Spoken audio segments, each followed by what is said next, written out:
Hello everyone, today we're going to learn a new topic on mathematics. Today we are going to continue learning the introduction to concept of addition, one single digit first.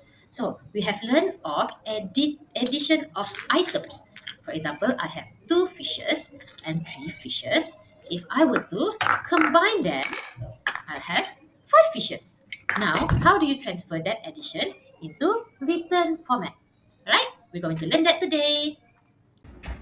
Right, so first of all, we have two small balls for the addition and one big ball for the total.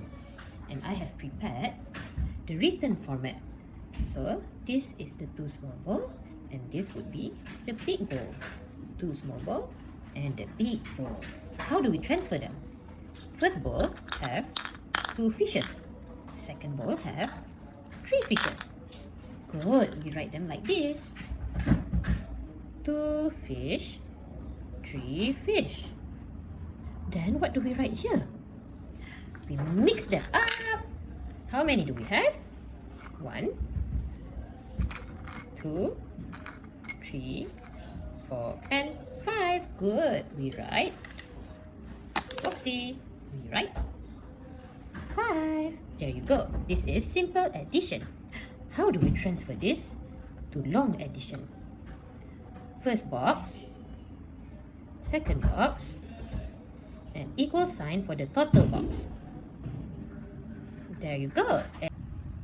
Okay, let's continue some practice.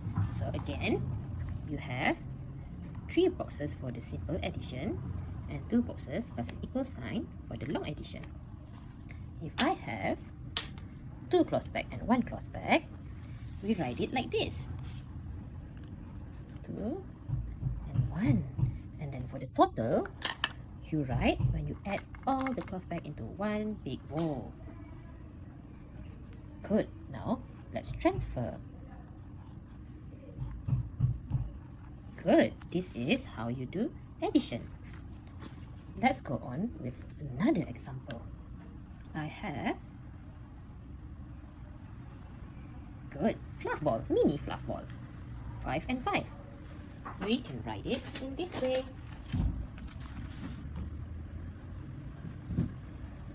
Again, how do we get the total square? Is by adding both balls into a bigger bowl.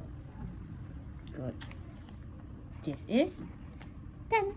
So single digit, but it equals a 2 digit. Now again, let's transfer it to long addition. Great. So this is the concept of addition.